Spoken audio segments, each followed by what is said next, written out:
Pour l'anniversaire de ma sœur, ils ont loué une maison sur la plage, engagé un chef et invité tous ses amis. Pour le mien, un muffin du supermarché et une carte qui disait « peut-être l'année prochaine ». Quand je n'ai rien dit, mon père a ricané « ne sois pas si sensible ». J'ai simplement pris une photo de leur cadeau et réservé un vol. Ce soir-là, ma mère m'a envoyé un texto « Où es-tu allé ?» Moi, un homme de 32 ans, je n'aurais jamais pensé qu'une simple photographie pourrait tout changer. Mais parfois, les plus petits moments révèlent les plus grandes vérités. Les photos de la maison sur la plage étaient partout sur les réseaux sociaux. La célébration du 20e anniversaire de ma sœur ressemblait à une scène de magazine de luxe. Du sable blanc immaculé s'étendant à l'infini. Un chef privé préparant des plateaux de fruits de mer élaborés. Ses amis les plus proches riant autour d'un feu de joie qui coûtait probablement plus cher que mon loyer mensuel. Le photographe professionnel qu'ils avaient engagé avait capturé chaque moment parfait, chaque sourire sincère, chaque détail soigneusement orchestré de ce que mes parents appelaient un « anniversaire marquant ». 3 mois plus tard, je me tenais dans notre cuisine familiale, fixant un muffin de station-service avec une seule bougie plantée dedans. Le glaçage avait déjà commencé à fondre sous les néons, créant une triste flaque d'un bleu artificiel autour de la base. À côté, il y avait une carte d'anniversaire banale, du genre que l'on attrape sur le présentoir rotatif quand on se rend compte qu'on a oublié quelque chose d'important. Ma mère m'a tendu la carte avec ce que je ne peux décrire que comme un enthousiasme de commande. À l'intérieur, quelqu'un avait griffonné, peut-être l'année prochaine, au stylo à billes. L'encre avait légèrement bavé, comme si même le stylo ne voulait pas s'engager sur ce message. Comme je n'ai pas immédiatement réagi avec gratitude, mon père a levé les yeux de son journal et a rendu son verdict avec ce rictus familier que j'avais appris à mépriser au fil des ans. Il m'a dit de ne pas être si sensible, que les anniversaires n'étaient pas si importants de toute façon, et que je devrais apprécier ce que j'avais au lieu de toujours me comparer à ma sœur. Je n'ai pas discuté. Je n'ai pas haussé la voix. Je n'ai même pas laissé mon expression changer. Au lieu de cela, j'ai sorti mon téléphone et j'ai pris une photo soignée du muffin et de la carte, en m'assurant que la lumière capturait chaque détail de leur cadeau attentionné. Puis, je me suis excusé, je suis monté à l'étage et j'ai réservé le premier vol que j'ai pu trouver. L'aéroport était étonnamment paisible à 23 heures. J'étais assis dans la salle d'embarquement avec mon sac fait à la hâte, regardant les voyageurs nocturnes se presser, chacun avec ses propres destinations urgentes. Mon téléphone vibrait constamment, texto après texto de ma mère, demandant où j'étais, exigeant des explications, ces messages devenant de plus en plus frénétiques au fil des heures.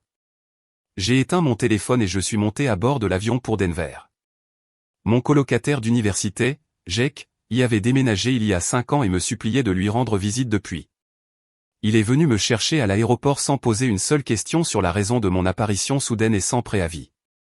C'est ça, les vrais amis. Ils comprennent que vous avez besoin d'espace avant d'avoir besoin d'explications. Pendant 3 jours, j'ai fait de la randonnée dans le parc national des Montagnes Rocheuses, j'ai mangé dans des food trucks et j'ai dormi sur le canapé de Jake. Je n'ai pas consulté les réseaux sociaux. Je n'ai pas répondu aux appels. J'ai simplement existé dans un espace où ma valeur n'était pas mesurée à l'aune de la célébration de quelqu'un d'autre. Le 4e jour, Jake m'a finalement demandé ce qui s'était passé.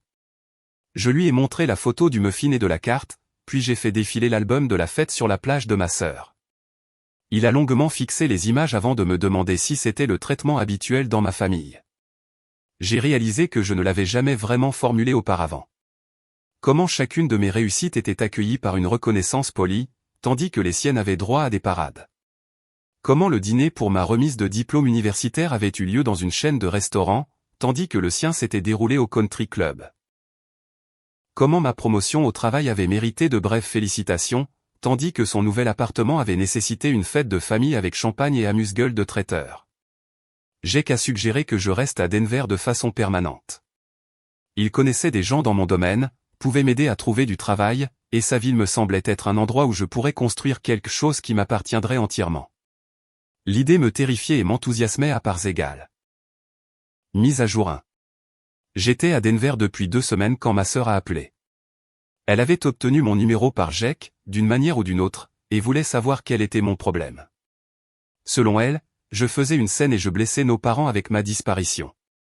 Elle m'a rappelé qu'elle n'avait jamais demandé de traitement de faveur, que nos parents voulaient simplement célébrer ses réussites, et que je ramenais tout à moi.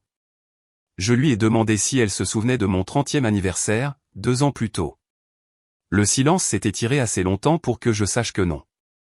Je lui ai rappelé que je l'avais passé seul parce que toute la famille était à sa fête de fiançailles, un événement programmé le même week-end, alors qu'elle savait que c'était mon anniversaire. Elle m'a dit que c'était différent, que les fêtes de fiançailles étaient des étapes importantes qui ne pouvaient pas être reportées. Quand je lui ai demandé pourquoi mes anniversaires marquants ne semblaient jamais mériter la même considération, elle s'est mise sur la défensive et m'a accusé de tenir les comptes. Peut-être que je tenais les comptes. C'est peut-être ce qui arrive quand on passe 32 ans à regarder la balance pencher constamment dans une seule direction. Après avoir raccroché, je me suis promené dans le centre-ville de Denver et j'ai réalisé que quelque chose avait changé. Le nœud constant de ressentiment dans ma poitrine s'était desserré. La distance, s'est-il avéré, offrait une clarté que je n'avais jamais eue en vivant au milieu de ce dysfonctionnement.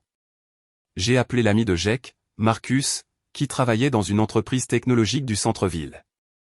Nous nous sommes retrouvés pour un café et, à la fin de la conversation, j'avais un entretien prévu pour la semaine suivante. Mise à jour 2. L'offre d'emploi est arrivée un vendredi. Meilleur salaire, meilleurs avantages sociaux et une prime à la signature qui couvrirait mes frais de déménagement. J'ai accepté immédiatement et j'ai donné mon préavis de 2 semaines à mon employeur actuel par email. Ce week-end-là, mon père a appelé.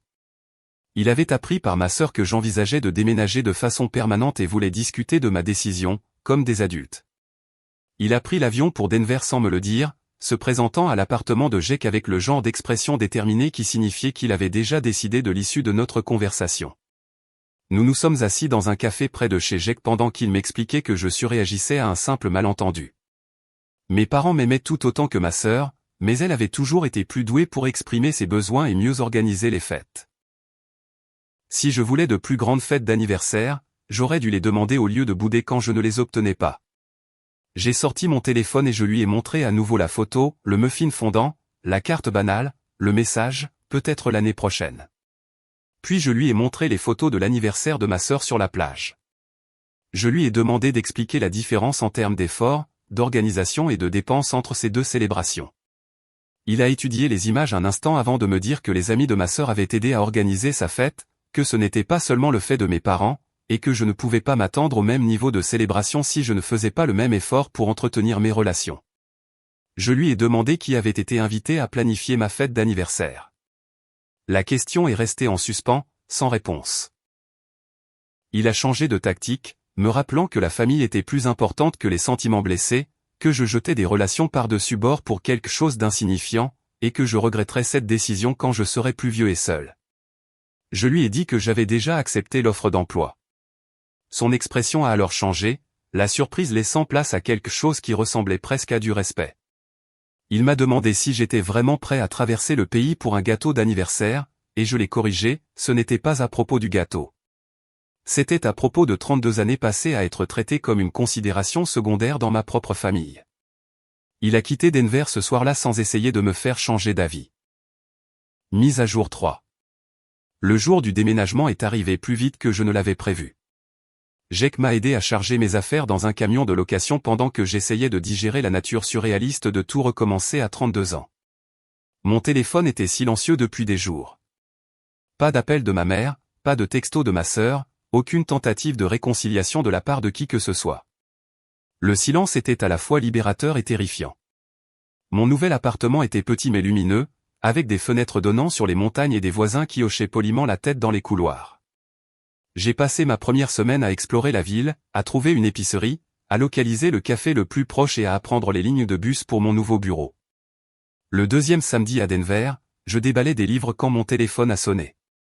Le nom de ma mère est apparu sur l'écran et, un instant, j'ai envisagé de ne pas répondre, mais la curiosité l'a emporté. Elle avait l'air fatiguée quand elle m'a demandé comment je m'installais. Je lui ai parlé de l'appartement, du travail, des montagnes visibles depuis la fenêtre de ma cuisine. Elle a écouté sans m'interrompre, ce qui était inhabituel pour elle. Puis elle a dit quelque chose qui m'a surpris. Elle a admis qu'elle avait réfléchi à la situation de l'anniversaire et qu'elle réalisait qu'ils avaient peut-être mal géré les choses. Elle ne s'est pas excusée, pas vraiment, mais elle a reconnu que la différence entre les célébrations avait été plus significative qu'elle ne l'avait initialement perçue. J'ai attendu le « mais » qui suivait habituellement ce genre d'admission partielle. Au lieu de cela, elle m'a demandé si j'étais heureux à Denver. La question m'a pris au dépourvu. À quand remontait la dernière fois que quelqu'un dans ma famille m'avait demandé si j'étais heureux? Je lui ai dit que je m'adaptais encore, mais que oui, je me sentais plus épanoui que je ne l'avais été depuis des années. Elle est restée silencieuse un long moment avant de me dire que mon père était inhabituellement discret depuis son retour de Denver. Apparemment, voir les photos côte à côte l'avait plus affecté qu'il ne l'avait admis lors de notre conversation au café. Je lui ai demandé si elle pensait qu'il gérerait les choses différemment si je revenais à la maison. Elle a été assez honnête pour dire qu'elle ne savait pas, mais qu'elle espérait qu'ils avaient tous appris quelque chose de cette expérience. J'ai apprécié son honnêteté, mais je savais aussi que l'espoir ne suffisait pas à reconstruire ce qui avait été brisé pendant des décennies. 6 mois plus tard, les photos de fiançailles de ma sœur sont apparues sur les réseaux sociaux au printemps, et je n'ai ressenti qu'une légère curiosité face à la mise en scène élaborée et à la photographie professionnelle. L'absence de ressentiment m'a plus surpris que sa présence ne l'avait jamais fait. Je m'étais construit une vie à Denver qui m'appartenait entièrement. Des collègues de travail qui m'invitaient à des happy hours parce qu'ils appréciaient ma compagnie, pas par obligation. Des groupes de randonnée le week-end où ma présence était la bienvenue plutôt que tolérée. Un petit cercle d'amis qui se souvenaient de mon anniversaire sans qu'on le leur rappelle et le célébraient avec un enthousiasme sincère. Mon 33e anniversaire est tombé un mardi. Mes collègues m'ont surpris avec un gâteau pendant le déjeuner. Jake m'a emmené à un match des Rockies ce soir-là, et j'ai terminé la journée en me sentant reconnaissant du chemin inattendu qui m'avait mené ici. Mon téléphone a vibré, un texto de ma mère me souhaitant un joyeux anniversaire. Pas de carte banale, pas de muffin de dernière minute, juste un simple message marquant le jour. Ce n'était pas grand-chose, mais c'était plus d'efforts qu'il n'en avait fait les années précédentes. J'ai répondu par un simple « merci ». Le faire-part de mariage de ma sœur est arrivé en juin, adressé à mon nom à Denver, avec une note manuscrite me demandant si j'envisagerais d'y assister. La cérémonie était prévue pour octobre, et elle espérait que nous pourrions parler avant. J'ai tenu le faire-part pendant un long moment, étudiant la calligraphie élégante et le papier cartonné coûteux. Une partie de moi voulait le jeter immédiatement, mais une plus grande partie y a vu une branche d'olivier tendue à travers la distance que j'avais créée. J'ai répondu par l'affirmative, mais j'ai réservé une chambre d'hôtel au lieu de rester avec la famille. Le mariage était magnifique, comme le sont toujours les célébrations coûteuses. Des fleurs parfaites, une photographie impeccable et une réception dont on parlerait pendant des années.